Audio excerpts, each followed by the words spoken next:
Hello friends, మనకి ASO లాంటి ఎగ్జామినేషన్స్లో తెలంగాణలో కానీ లేకపోతే ఏపీలో కానీ రాబోతున్న అసిస్టెంట్ స్టాటిస్టికల్ ఆఫీసర్ లాంటి ఎగ్జామినేషన్స్లో నోటిఫికేషన్ సంబంధించిన ఎగ్జామినేషన్స్లో ప్రిలిమ్స్ అయినా సరే మెయిన్స్ అయినా సరే పర్టికులర్గా యావరేజెస్ అనే కాన్సెప్ట్ మీద అంటే మనకి మెజర్స్ ఆఫ్ సెంట్రల్ టెండెన్సీ అనేది ఉంది. ఆ మెజర్స్ ఆఫ్ సెంట్రల్ టెండెన్సీలో అర్థమెటిక్ మీన్కి రిలవెంట్గా చాలా ప్రాపర్టీస్ ఉంటాయి. ఓకేనండి. అందులో one of the important property కింద చెప్పొచ్చు దీన్ని ఏంటంటే కరెక్షన్ ఆఫ్ అర్థమెటిక్ మీన్ అంటారు. సో ఇక్కడ నేను డిస్ప్లే చేసిన క్వశ్చన్ ఏదైతే ఉందో ఈ టైప్ ఆఫ్ మోడల్లో ఫ్రీక్వెంట్గా అర్థమెటిక్ మీన్కి వర్డ్ ప్రాబ్లమ్స్ అంటాం జనరల్లీ. ఓకేనండి. అలాగే కంబైన్డ్ మీన్ ప్రాపర్టీ ఉంటుంది అర్థమెటిక్ మీన్. ఏదో ఒక గ్రూప్లో కొంతమంది కొన్ని వాల్యూస్ ఉన్నాయి, వాటి యొక్క యావరేజ్ ఇంత. సెకండ్ గ్రూప్లో కొన్ని వాల్యూస్ ఉన్నాయి, వాటి యొక్క యావరేజ్ ఇంత. మొత్తం రెండు గ్రూపులు కలిపేస్తే ఆ కలుపుగా వచ్చిన ఒక లార్జ్ పెద్ద గ్రూప్ ఏదైతే ఉంటుందో సమూహం, ఆ గ్రూప్ యొక్క మీన్ కట్టమని చెప్తారు. దాన్ని మనం కంబైన్డ్ అర్థమెటిక్ మీన్ అంటాం. ఈ కంబైన్డ్ అర్థమెటిక్ మీన్ అలాగే ఇలాంటి కరెక్షన్ ఆఫ్ అర్థమెటిక్ మీన్ ఇలాంటి రెలివెంట్ ప్రాబ్లమ్స్ మనకి ఎక్కువగా వర్డ్ ప్రాబ్లమ్స్ అంటాం. వీటిని word problems on arithmetic mean అంటాం. అంటే మీన్ మీద మనకి వర్డ్ ప్రాబ్లమ్స్ ఇలా సెంటెన్స్ ఫామ్లో మనకి ప్రాబ్లమ్స్ ఇస్తూ ఉంటారు ఎగ్జామినేషన్లో. సో వీటిల్లో మోస్ట్ ఇంపార్టెంట్గా ఎక్కువగా ఫ్రీక్వెంట్గా అడిగే మోడల్ ఇదొక మోడల్. సో దీన్ని ఎలా సాల్వ్ చేయాలని చూద్దాం. ఫస్ట్ ఆఫ్ ఆల్ ఇదైతే మనకి ఏపీపీఎస్సి ఏఎస్ఓ 2017 మెయిన్స్లో ఇచ్చారండి ఇది. ఓకేనండి. ఈ క్వశ్చన్ 2017 మెయిన్స్లో ఇవ్వడం జరిగింది. ఒకసారి చూద్దాం ఎలా సాల్వ్ చేయాలన్నది. The mean of 20 observations of marks is found to be 40. Later on, it was discovered that one of the marks 53 was misread as 83. Find the correct average of the marks అని అడిగారు. ఓకేనా. ఒక్కొక్కసారి ఇక్కడ misread అని అనుకుంటా instead of అంటాడు. ఓకేనండి. Instead of అంటాడు అంటే 53 ఇన్స్టెడ్ ఆఫ్ 83 అలా ఇస్తాడు.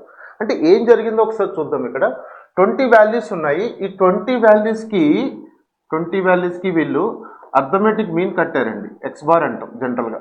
అర్థమెటిక్ మీన్ కడితే 40 వచ్చింది.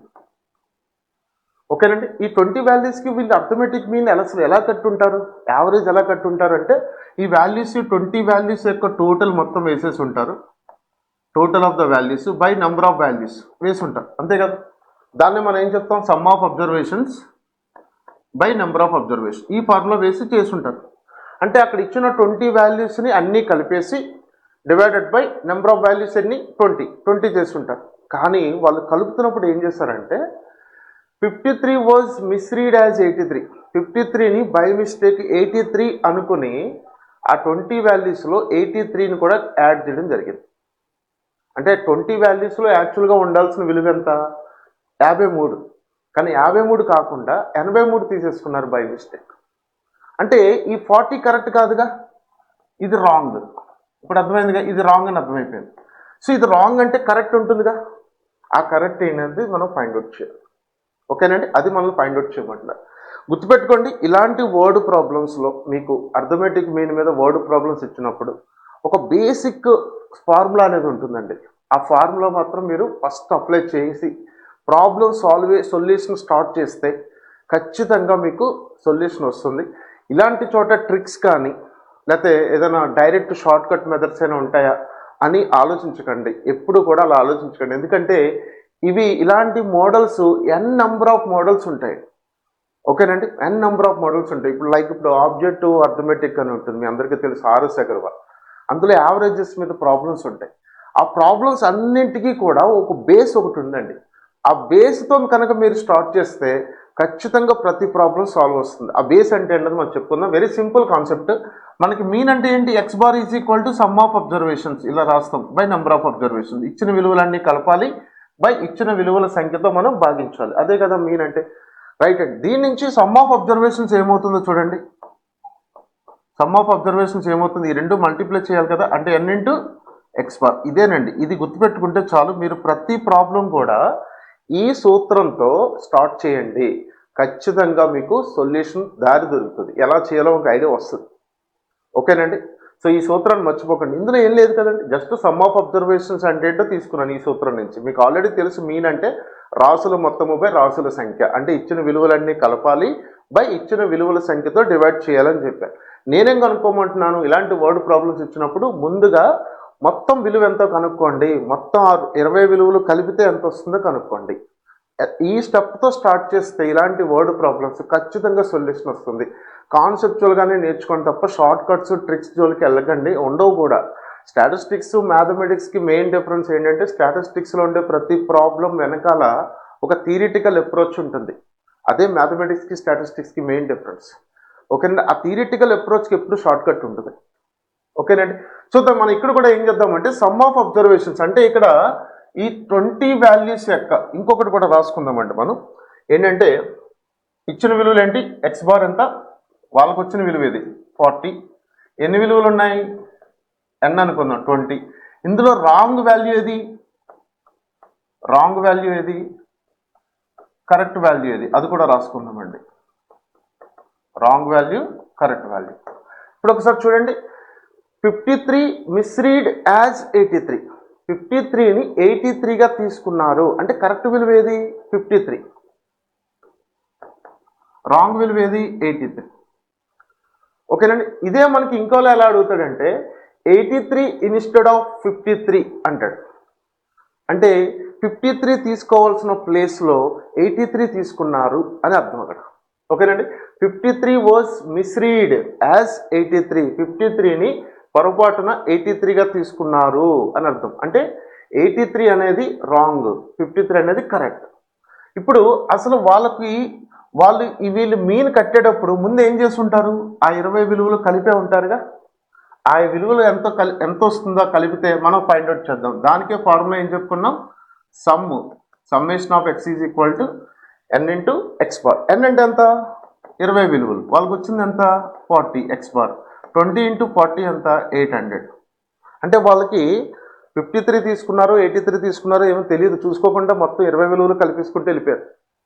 కలిపేసుకుంటే వాళ్ళకి ఎంత వచ్చింది, 800 వచ్చింది.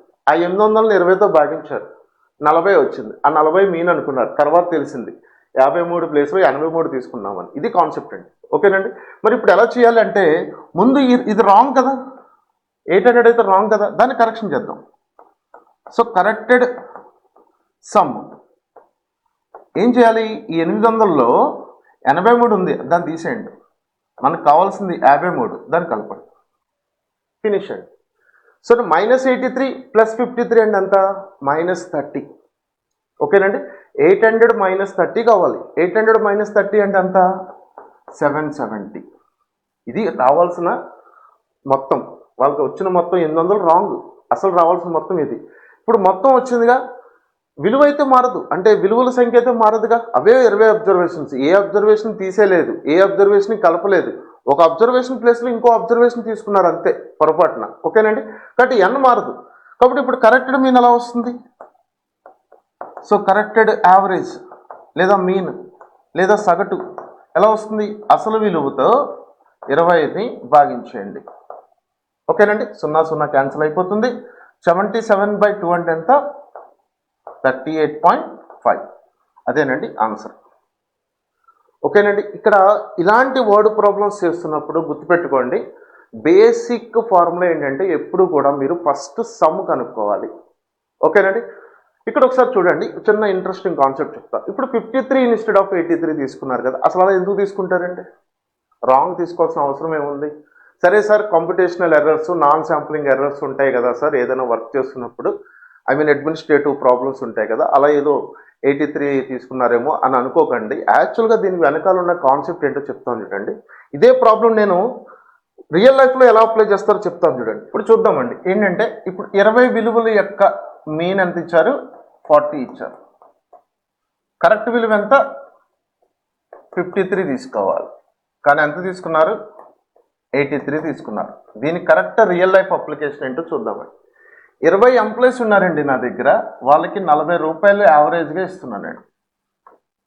20 ఎంప్లాయీస్ ఉన్నారు, 40 రూపాయలు యావరేజ్గా ఇస్తున్నాను. ఓకేనండి, సో అందులో ఒక అతనికి 83 రూపాయలు ఇస్తున్నానండి. 83 రూపాయలు శాలరీ ఇస్తున్నాను, కానీ సరిగ్గా వర్క్ చేయట్లేదు. అంటే ఆ 83 రూపాయలకి తను న్యాయం చేయట్లేదు. సో తను ఏం చేశానంటే టెర్మినేట్ చేసేసానండి, తీసేసి దానికంటే తక్కువ శాలరీకి అండ్ ఎక్కువ వర్క్ చేసే మంచి ఎఫిషియెంట్ ఎంప్లాయ్ నాకు దొరికాడండి. తను 53 రూపాయలు ఇస్తే చాలని చెప్పాడు. 53 రూపాయలు తీసుకున్నాను. సో 83 రూపాయలు పంపించేశాను. 53 రూపాయల వాడిని తీసుకున్నాను. ఓకేనండి. ఇది వరకు నేను నెల అయ్యేసరికి ఈ 20 మంది ఎంప్లాయీస్కి జీతాలు ఇవ్వాలంటే 800 రూపాయలు నేను వెతుక్కోవాల్సి వచ్చేది. వెతుక్కోవడం అంటే రెడీ చేసుకోవాల్సి వచ్చేది 1వ తారీఖు కల్లా. లేదంటే 20 మంది ఎంప్లాయీస్ మానేస్తారు శాలరీస్ ఇవ్వకపోతే. కానీ ఎప్పుడైతే హై శాలరీ ఉన్న 83 వాడిని పంపించేశానో వాడి ప్లేస్లో 53 వాడిని తీసుకొచ్చాను. ఇప్పుడు నాకు నెల అయ్యేసరికి 770 రూపాయలు చూసుకుంటే చాలండి. 30 రూపాయలు కలిసి వచ్చింది నాకు. ఓకేనండి. ఒక ఎంప్లాయ్ వెళ్ళిపోయాడు, ఒక ఎంప్లాయ్ వచ్చాడు. అదే మిస్రీడ్ అంటేనండి. అంటే మనకి అలా చెప్పరండి. ప్రాబ్లం చెప్పేటప్పుడు ఇన్స్టెడ్ ఆఫ్ ఇలా తీసుకున్నారు, బై మిస్టేక్ ఇలా తీసుకున్నారంటే. మరి ఒక అబ్జర్వేషన్ యాడ్ అయిందంట. దాని అర్థం ఏంటంటే కొత్తగా ఒక ఎంప్లాయ్ జాయిన్ అయ్యాడండి.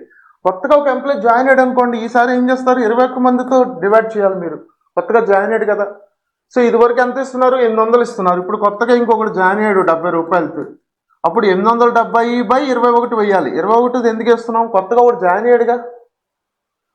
ఓకేనండి. ఇది కూడా ఒక కేసు. అలా కాకుండా ఇంకా చూడండి, ఇప్పుడు 83 రూపాయలు బట్టి చాలా హై శాలరీ అన్నాం, మనం తీసేసాము. రిమైనింగ్ ఎంతమంది ఉన్నారండి, 19 మందే ఉన్నారు. ఈ 19 మందితో నాకు వర్క్ నడుస్తుందండి, ప్రాబ్లం లేదు అనుకున్నాను అనుకోండి. అప్పుడు ఏం చేస్తాము, 53 రూపాయల వన్ కూడా తీసుకోండి నేను. అంటే అప్పుడు మనకు క్వశ్చన్ ఎలా ఇస్తాడు, 1 అబ్జర్వేషన్ ఈజ్ డిలీటెడ్ అంటాడు. అంటే 83 అనేది డిలీట్ చేసేసాము అంటాడు. డిలీట్ చేసేస్తే మొత్తంలోంచి 800లోంచి 83 డిలీట్ చేసేయండి. ఎంత వస్తుందండి, 800 మైనస్ 83 717 అండి. 717 ఇప్పుడు నాకు కావాల్సిన మొత్తం జీతం డివైడెడ్ బై ఎంతమంది ఎంప్లాయీస్ అయ్యారు, ఈసారి 19 మంది అయ్యారు. అంటే ఒక అబ్జర్వేషన్ డిలీట్ చేయడం అంటే ఒక ఎంప్లాయీని తీసేయడం, ఒక అబ్జర్వేషన్ యాడ్ చేయడం అంటే ఒక ఎంప్లాయీని యాడ్ చేసుకోవడం, ఒక అబ్జర్వేషన్ ప్లేస్లో ఇంకో అబ్జర్వేషన్ తీసుకోవడం అంటే ఒక ఎంప్లాయీని తీసేసి వాడి ప్లేస్లో ఇంకో ఎంప్లాయీని తీసుకురావడం. ఇది రియల్ లైఫ్ కాన్సెప్ట్ అండి. ఓకేనండి. ఎక్కడ బై మిస్టేక్ ఏమి రాంగ్ తీసుకోవడాలు అలాంటివి ఏమి ఉండవండి. డేటా చాలా జాగ్రత్తగా ఎంట్రీ చేస్తారు. ఓకేనా. బట్ రియల్ లైఫ్లో అప్లికేషన్ అనేది ఇలా ఉంటుంది. అండ్ ఈ 1 మోర్ ప్రాబ్లం చూద్దామండి, వర్డ్ ప్రాబ్లము. ఇది కూడా చాలా చాలా ఇంపార్టెంట్. ఇది కూడా మనకి 2017 మెయిన్స్లోనే క్వశ్చన్ అడిగాడు ఏపీ. ఓకేనండి. ఇది కూడా చాలా ఇంపార్టెంట్. ఈ టైప్ ఆఫ్ ప్రాబ్లమ్స్ చాలా చాలా ఇంపార్టెంట్ అండి. కంబైన్డ్ మీన్ ప్రాపర్టీ అంటారు దీన్ని. కంబైన్డ్ మీన్ ప్రాపర్టీ అంటారు. ఓకేనా. కంబైన్డ్ మీన్ అంటే ఏంటి అసలు, ఒకసారి కాన్సెప్ట్ చూస్తే నాకు ఏ అనే సెక్షన్ ఉందండి. ఈ ఏ అనే సెక్షన్లో 20 మంది స్టూడెంట్స్ ఉన్నారు. వాళ్ళకి యావరేజ్ ఎంత అంటే 40 అండి, 40 మార్క్స్. ఇంకొక సెక్షన్ ఉంది బి అనే స్టూడెంట్, అందులో నాకు 30 మెంబర్స్ ఉన్నారు. వాళ్ళ యావరేజ్ ఎంత అంటే 60 అండి. ఇప్పుడు ఈ ఏ అండ్ బి కలిపితేనే నా ఇన్స్టిట్యూషన్ మొత్తం అండి. నా ఇన్స్టిట్యూషన్లో రెండు సెక్షన్స్ ఉన్నాయి. సరదాగా ఒక స్కూల్ పెట్టుకున్నానండి నేను.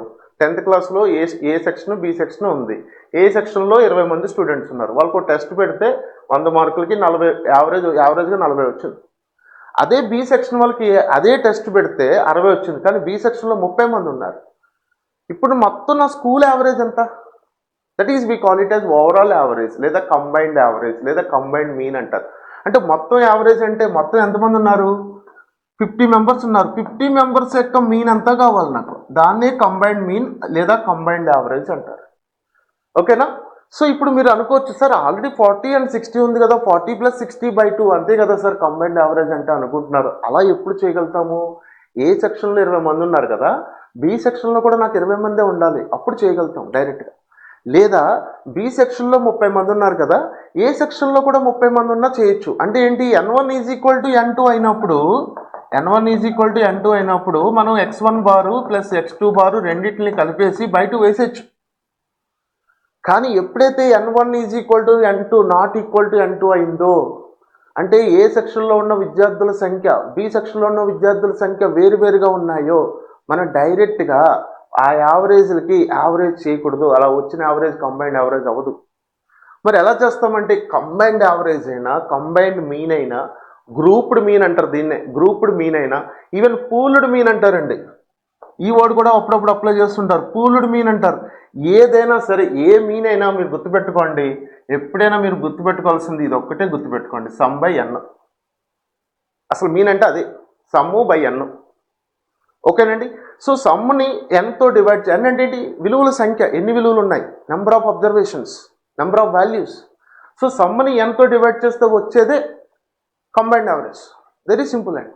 ఓకేనండి. Sorry, not combined average, any mean formula ఏంటి? Sum by n. అది గుర్తుపెట్టుకోండి, చాలా ఇంపార్టెంట్. ఇలా కూడా గుర్తుపెట్టుకోండి, మీకు చాలా చోట్ల ఉపయోగపడుతుంది కాన్సెప్ట్లో.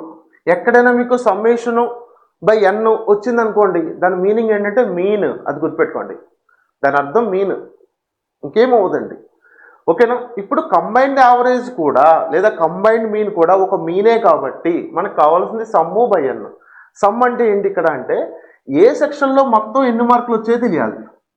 నేను ఇందాక చెప్పాను కదండి, ప్రతి దానికి బేసిక్ ఫార్ములా గుర్తుపెట్టుకోండి. Summation of X is equal to n into x bar. ఈ ఫార్ములా మీరు గుర్తుపెట్టుకుని దీంతో కనుక ప్రాబ్లం సొల్యూషన్ స్టార్ట్ చేస్తే యావరేజ్ మీద ఎటువంటి వర్డ్ ప్రాబ్లమ్స్ ఇచ్చినా సరే మీరు చాలా ఈజీగా సాల్వ్ చేయగలుగుతారు. షార్ట్ కట్ ఏదైనా ఉంది అంటే కనుక, నేను స్టాటిస్టిక్స్లో షార్ట్ కట్స్ ఉన్నాయని చెప్పను, ఎక్కడో ఒక 2-3 చోట్ల ఉండొచ్చేమో, కానీ మొత్తానికి కాన్సెప్ట్లు ఎప్పుడు కాన్సెప్ట్ ఉంటుంది కానీ షార్ట్ కట్స్ ఉండవండి. కొన్ని ఏదైనా షార్ట్ కట్ కింద ఫీల్ అయితే మీరు summation of X is equal to n into X బార్తో స్టార్ట్ చేయండి. మొత్తము ఈజ్ ఈక్వల్ టు విలువలు, మొత్తము ఈజ్ ఈక్వల్ టు విలువల సంఖ్య ఇంటూ సగటు మీన్ ఎన్ ఇంటూ ఎక్స్ బార్. అలా గుర్తుపెట్టుకోండి. ఇప్పుడు ఫస్ట్ సెక్షన్లో ఏ సెక్షన్లో మొత్తం మార్కులు ఎన్ని? ఏ సెక్షన్లో మొత్తం మార్కులు ఎన్ని? 20 ఇంటూ 40 ఎంత అండి? 800 వచ్చాయి మార్కులు. మరి బి సెక్షన్లో ఎన్ని మార్కులు వచ్చాయి? 30 ఇంటూ 60. ఓకేనండి, 30 ఇంటూ 60 అదెంతండి? 1800. ఇప్పుడు టోటల్గా నా స్కూల్లో మొత్తం విద్యార్థుల యొక్క మొత్తం మార్కులు ఎంత చూసుకుంటే 2600 కదండి. మొత్తం మార్కులు 2600 కదా. ఓకేనా. సో ఈ 2600 డివైడెడ్ బై మొత్తం స్టూడెంట్స్ 50 క్యాన్సిల్ చేసేయండి, 52 అని. సో కంబైన్డ్ యావరేజ్ విలువ ఎంత? 52. మీరు అలా కాకుండా ఈ 40ని ఈ 60ని మళ్ళీ యావరేజ్ చేసేస్తే కంబైన్డ్ యావరేజ్ వచ్చేస్తుంది కదా అనుకుని 40 + 60/2 వేసేస్తే ఏమవుతుందండి? 50 అవుతుందండి. 50 రాంగ్. ఆప్షన్ ఏలో 50 ఇస్తాడండి మీకోసం, మీరు పెట్టేసి వచ్చేస్తారు. కరెక్ట్ ఆన్సర్ ఏంటి? 52. ఎందుకంటే ఎప్పుడైతే నెంబర్ ఆఫ్ అబ్జర్వేషన్స్ డిఫరెంట్గా ఉన్నాయో ఖచ్చితంగా మీరు ఫార్ములా అప్లై చేయాలి. అయితే ఇక్కడ ఒకసారి చూడండి, మనం ఏం చేసాము? ఫస్ట్ n1 x1 బారు మల్టిప్లై చేసాం. చూడండి, ఇది n1, ఇది x1 బార్, అంతే కదండి. అంటే మనం ఫస్ట్ ఏం చేసాం? n1 ఇంటూ x1 బార్ చేసాం. తర్వాత ఏం చేసాము? ఇది n2, ఇది x2 bar. So n2 into x2 bar చేసాం. తర్వాత ఏం చేసాం? 50తో డివైడ్ చేసాం. 50 అంటే ఏంటి? 20 + 30 కదా. అంటే n1 + n2ఏగా, n1 + n2. దీన్నే కంబైన్డ్ మీన్ యావరేజ్ ఫార్ములా అంటారు. x12 బార్తో సూచిస్తాం. 12 బార్ అంటే 1 and 2 సెక్షన్స్. సార్ ఇంకో సెక్షన్ కూడా ఉంది నా స్కూల్లో. మీ స్కూల్లో 2 ఉన్నాయి సార్, నా స్కూల్లో 3 ఉన్నాయి. వేసుకో, ఏమైంది? ఎంతమంది ఉన్నారు సిలో? ఓకే, సిలో ఎంతమంది ఉన్నారు? 60 మెంబర్స్ ఉన్నారా? వాళ్ళకి ఎంత యావరేజ్ వచ్చింది? 45 వచ్చిందా? Very good. ఇప్పుడు ఫార్ములా ఏమేస్తావు? n1 x1 bar plus n2 x2 bar plus n3 x3 bar by n1 + n2 + n3 కూడా వేస్తావు. సార్ నా ఫ్రెండ్ స్కూల్లో 4 ఉన్నారు సార్, 4 సెక్షన్లు ఉన్నాయి సార్, వేసుకోండి. నా ఫ్రెండ్ స్కూల్లో 10 మంది ఉన్నాయి సార్, 10 సెక్షన్లు ఉన్నాయి సార్, వేసుకోండి. ఎన్ని సెక్షన్స్కైనా వేసుకోండి. That is we call it a generalisation of the formula. ఈ కంబైన్డ్ మీన్ యొక్క జనరలైజేషన్ అంటారు దాన్ని, ఎక్స్టెన్షన్ అంటారు. ఎక్స్టెన్షన్ ఎక్కడి వరకు? ఎన్ని గ్రూపులైనా వేసుకోవచ్చు. ఎన్ నెంబర్ ఆఫ్ గ్రూప్స్కి నువ్వు ఫార్ములా వేసుకోవచ్చు. కానీ ఫార్ములా ఎలా వచ్చింది అర్థమై ఉంటుంది నాకు తెలిసి. సో ఇక్కడ కూడా మనం ఏం చేస్తున్నాం? మొత్తము బై మొత్తం విలువ, విలువల సంఖ్య అదే వేస్తున్నాం. ఎప్పుడైనా సరే మీన్ అంటే ఇదే. అది కంబైన్డ్ మీన్ అయినా, ఏ వెయిటెడ్ మీన్ అయినా, లేకపోతే ఫ్రీక్వెన్సీ డిస్ట్రిబ్యూషన్ యొక్క మీన్ అయినా, లేకపోతే ఎనీ టైప్ ఆఫ్ మీన్ ఏది తీసుకున్నా, ఈవెన్ జామెట్రిక్ మీన్ అయినా, హార్మోనిక్ మీన్ అయినా, మొత్తానికి మనం చేసేది ఎప్పుడు కూడా సమ్ము బై ఎన్ఏ. హార్మోనిక్ మీన్ జస్ట్ రెసిప్రోకల్ తీసుకుంటాం, కానీ అక్కడ కూడా మనం యూజ్ చేస్తుంది సమ్ము బై ఎన్ఏ. ఓకేనండి, గుర్తుపెట్టుకోండి, చాలా చాలా ఇంపార్టెంట్. మరి ఇప్పుడు అసలు ప్రాబ్లం వద్దండి. అసలు ప్రాబ్లం ఏంటి చూడండి ఒకసారి.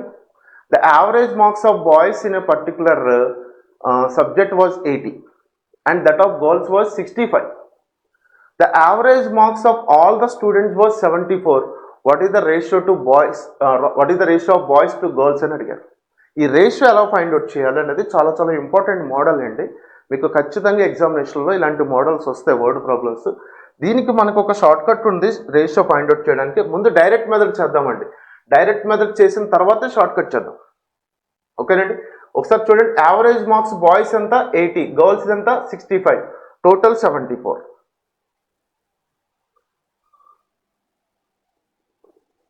80, 65, 74 ఇలా వేసుకుంటున్నాను ఫస్ట్. ఓకే, ఇప్పుడు 80 ఏంటంటే బాయ్స్ యొక్క యావరేజ్, బాయ్స్ యొక్క యావరేజ్ x1 బార్ అనుకుంటున్నాను 80. గర్ల్స్ యొక్క యావరేజ్ ఎంత x2 బార్ అనుకుందాం 65. మొత్తం కంబైన్డ్ స్కూల్ మొత్తం యావరేజ్ ఎంత 74. ఓకేనండి, ఇది x12 bar అవుతుందిగా, x12 bar. Clear అండి. ఇలా రాసుకున్నాను ప్రజెంట్ ఫస్ట్ టైం. ఇప్పుడు నాకు ఎంతమంది బాయ్స్ ఉన్నారో తెలుసా? తెలియదు. N1 అనుకుందాం, ఫస్ట్ గ్రూప్ కాబట్టి N1 తెలియదు. ఎంతమంది గర్ల్స్ ఉన్నారా? తెలియదు. N2 అనుకోండి. ఓకేనండి. సో వీళ్ళే మొత్తము బాయ్స్ అండ్ గర్ల్స్ కంబైన్ చేసిన తర్వాత అంటే N1 ప్లస్ N2 విద్యార్థుల యొక్క కంబైన్డ్ మీన్ ఎంత అంటే 74. ఇది వాడు ఇచ్చినాడు. మనల్ని ఇప్పుడు ఏమడుగుతున్నాడంటే బాయ్స్కి గర్ల్స్కి మధ్యలో రేషియో ఎంత అని అడుగుతున్నాడు. అంటే N1:N2 ఎంత అని అడుగుతున్నాడు. ఆప్షన్స్లో అది ఇచ్చాడు. క్వశ్చన్ మళ్ళీ మనం డిస్ప్లే చేసుకుందాం. సో ఇప్పుడు ఒకసారి చూడండి, ఈ ప్రాబ్లం ఎలా సాల్వ్ చేయాలో చూద్దాం ఒకసారి. మామూలుగా ఇప్పుడు మనం x12 బార్ ఇచ్చారు కదండి కంబైన్డ్ మీన్, అదే తీసుకుందాం 74. కంబైన్డ్ మీన్ మనకి ఇప్పుడు ఫార్ములా అర్థమైంది కదా ఎలా తీసుకోవాలో.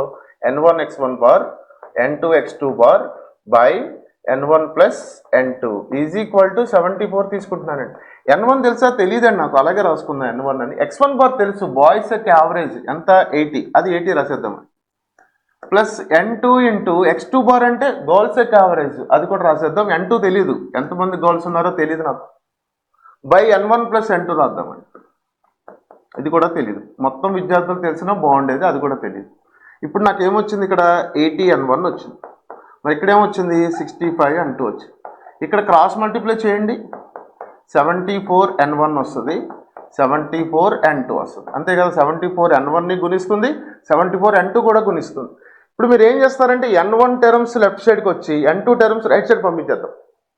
అంటే ఈ 80 N1 ఉంది కదా, దీన్ని ఇటు పంపించండి, 74 N1ని పంపించేశాను. ఇక్కడ 74 N2 ఉంది కదా, దాని అటు ఇది 65 N2 అటు పంపించండి, మైనస్ అవుతుందిగా, -65 N2. 80 N1లోంచి 74 N1 తీస్తే ఎంత 6 N1. 74లోంచి 65 తీసేస్తే ఎంత 9 N2. ఇప్పుడు N2 ఇటు తీసుకొచ్చి 6 అటు పంపేయండి, ఇక్కడ గుణిస్తుంది కాబట్టి ఇటు వస్తే భాగిస్తుంది N1/N2. ఇక్కడ 6 గుణిస్తుంది కాబట్టి అటు వెళ్తే భాగిస్తుంది 9/6. 9/6 అంటే ఎంత అండి? 3 3 9, 2 3 6. అంటే నాకు ఫైనల్గా N1/N2 ఎంత వచ్చిందంటే 3/2 వచ్చింది.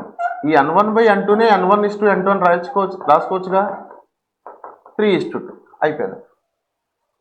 ఓకేనండి. సో ఇది డైరెక్ట్ మెథడ్. N1:N2 బాయ్స్కి గర్ల్స్కి మధ్యన ఉన్న రేషియో ఎంత అంటే 3:2. ఒకసారి చూద్దామండి, అదిగోండి 4th ఆప్షన్లో ఉంది 3:2. క్లియర్ అండి.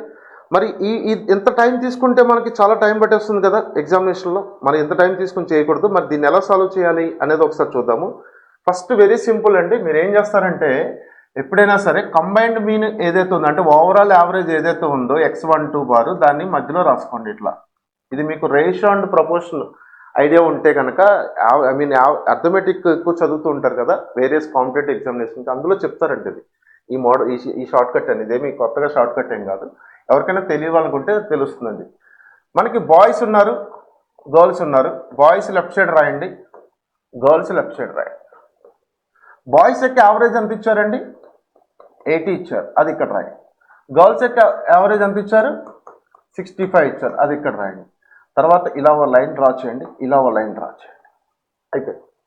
ఓకేనా, ఇది మధ్యలో ఉండాలి, ఇది ఇలా మధ్యలో ఉండాలి. ఇప్పుడు ఏం చేస్తారంటే ఇక్కడ N1 రాయండి, ఇక్కడ N2 రాయండి. N1 ఎలా వస్తుందంటే ఈ రెండు సబ్ట్రాక్ట్ చేస్తే వస్తుంది, ఆపోజిట్ డయాగ్నల్గా సబ్ట్రాక్ట్ చేయాలి.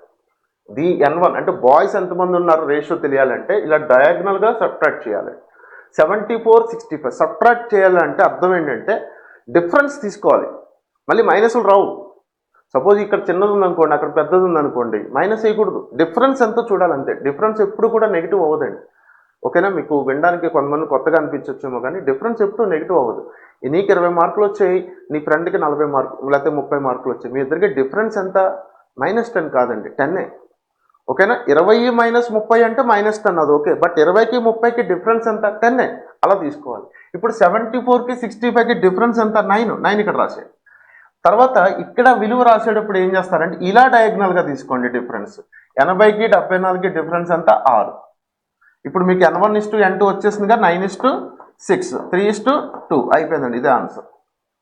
ఓకేనండి? ఇలా రేషియో ఫైండ్ అవుట్ చేయమంటే ఎలా ఇస్తాడు? మేల్ అండ్ ఫీమేల్ అని ఇస్తాడు, బాయ్ అండ్ గర్ల్ అని ఇస్తాడు, లేకపోతే ఎంప్లాయీస్ అండ్ అన్ఎంప్లాయీస్ అని ఇస్తాడు, స్కిల్డ్ వర్కర్స్ అన్స్కిల్డ్ వర్కర్స్ అని ఇస్తాడు. ఓకేనండి? ఇలా ఎన్ని విధాలుగా ఇచ్చినా మీరు రేషియో ఫైండ్ అవుట్ చేయాలంటే ఈ షార్ట్ కట్ గుర్తుపెట్టుకోండి. మళ్ళీ చెప్తున్నాను, కంబైన్డ్ యావరేజ్ మధ్యలో రాసుకోండి. మీకు ఇచ్చిన 2 గ్రూపులు కుడివైపు లెఫ్ట్ సైడ్ ఒకటి, కుడివైపు ఒకటి రాయండి. వాళ్ళ యావరేజ్లు అక్కడ రాయండి. ఇప్పుడు సపోజ్ మేల్ ఫీమేల్ ఇచ్చాడు అనుకోండి, మేల్ యావరేజ్ ఇక్కడ రాయండి, ఫీమేల్ యావరేజ్ రాయండి.